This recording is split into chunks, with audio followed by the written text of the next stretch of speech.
Kuma Najeriya kuke so a raba, to wai menene ma a Najeriya da ba za a raba ta ba cikin salin alim? Ku raba mana ita, ba a kashe kowa ba, kowa ya tafi. Inyamurai su tafi su yi kasar su, Yarbawa su tafi su yi kasar su, mu zo mu yi daula Usmaniyan mu. Ahmed Gidado is calling for the division of Nigeria into 3 different countries, using a derogatory word to refer to Igbo people. He's not the only one making the call. Inyamurai a ba su yi Biafra, Yarbawa a ba su yi Oduduwa Republic, mu ko in Najeriya in su canza mata suna mukai. Shikenan maganin rabuwa. Yes, different messages coming from the north. Some are making veiled threats about their voting power, that they are being ignored and marginalized by Tinubu.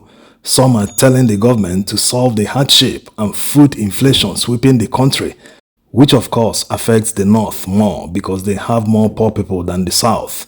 While these ones shown in this video have taken it to the extreme to call for the division of the country, will the SSS operatives pay them a visit, or will they regard it as mere rhetorics? That will be double standards because Nigerians know how they reacted and moved to arrest Igboho and Kanu because they called for the division of the country, since it's not working for everyone. That some people seem to have hijacked the country, and since everyone's priorities are not the same, these people just want to have power and enjoy all the benefits without even providing jobs for their people. On the other hand, some people just want a country that works for everyone. So the question is, why the sudden call by northerners for the division of the country? Meanwhile, they always say divide into 3 nations. But the reality is that even if Nigeria's division will be peaceful, it will definitely be more than 3 countries. The Middle Belt, for instance, will never accept to be in one country with the core north. Yes, right now they are facing an existential threat to their lives. In fact, people that have taken over their homes and lands have gone to the extra mile of renaming the cities and towns and communities to different names. You can imagine what they will face if they eventually end up in one country. So the likely reason they are calling for division now is because power moved south. They no longer have it. No such calls were made during Buhari's administration. They also feel that moving some government departments to Lagos is like taking away something that belongs to the north. So if you analyze statements coming from these people today, you will find out that none of them is talking about collective interest. It's North, Muslim, about them, not about Nigeria. They say that politics is a game of interest. Some people do it for personal interest, while others do it for national interest.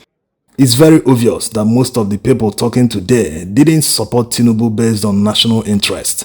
The Muslim ticket alone is first proof of that. In a multi-ethnic and religious country, power must be balanced in the interest of equity and fairness. But they backed a one-sided ticket because they are so selfish that they don't care about the feeling of fellow citizens. They use that as a statement that they can do whatever they want in a multi-ethnic and multi-religious country. El-Rufai did the same thing in Kaduna. Despite having a substantial Christian population in the south, he still ran a Muslim ticket.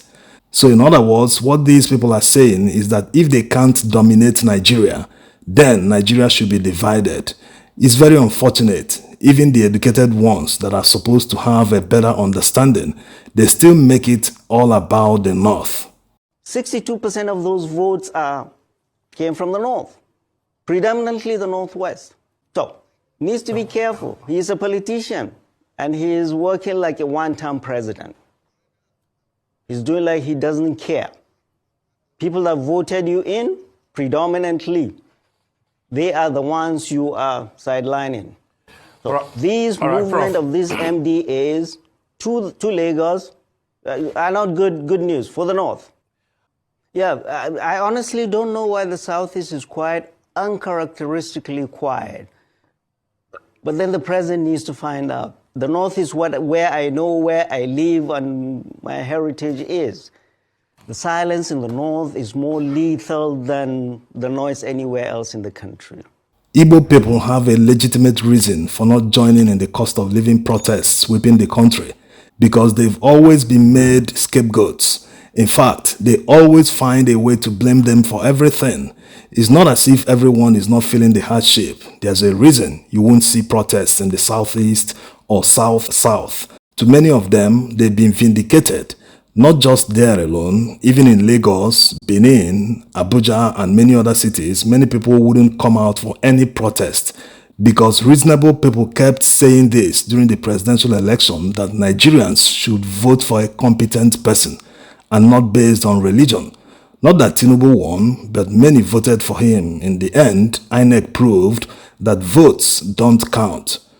That's why it's laughable for Professor Usman Yusuf thinking northern votes made any difference in putting Tinubu in power.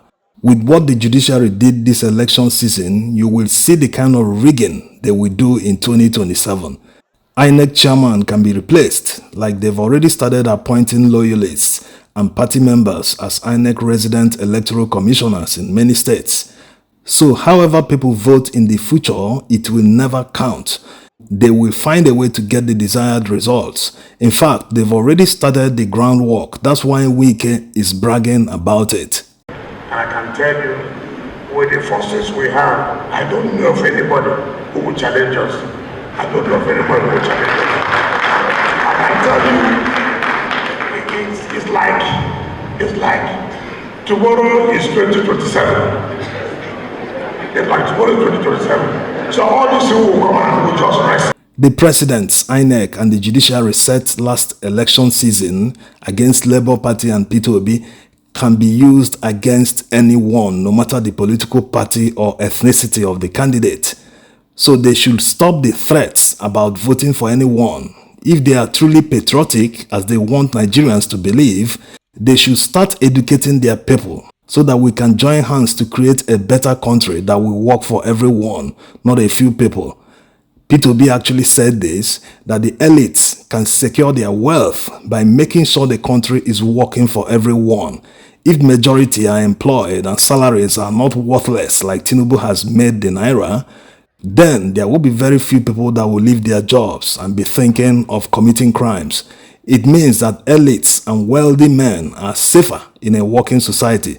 Just like when Nigerian politicians go abroad, you see them in city trains, they board taxis without bodyguards, unlike in Nigeria where they drive in motorcades with a retinue of bodyguards. It's very hard to see them using mass transit in Nigeria. The last presidential election proved that presidential election can be won without the Northwest, especially when there are more than two popular candidates. So it's time most Northerners stopped seeing elective positions as an avenue to enrich themselves. Rather, power should be seen as an avenue to better the lives of the people. Despite how lopsided elective positions in Nigeria heavily benefits the North, it has not translated to a better life for their people. More federal allocations go to local government areas in the North than the South. What have they got to show for it? So instead of just threatening, blaming others, or calling for the division of the country, it's time to look inwards, because even if they get their own country without solving the fundamental problems, they will still be stuck like everyone is stuck in Nigeria. No country can develop when politicians steal all the money and use the money to buy their way back to power, making it difficult for people to vote them out. Thanks for watching.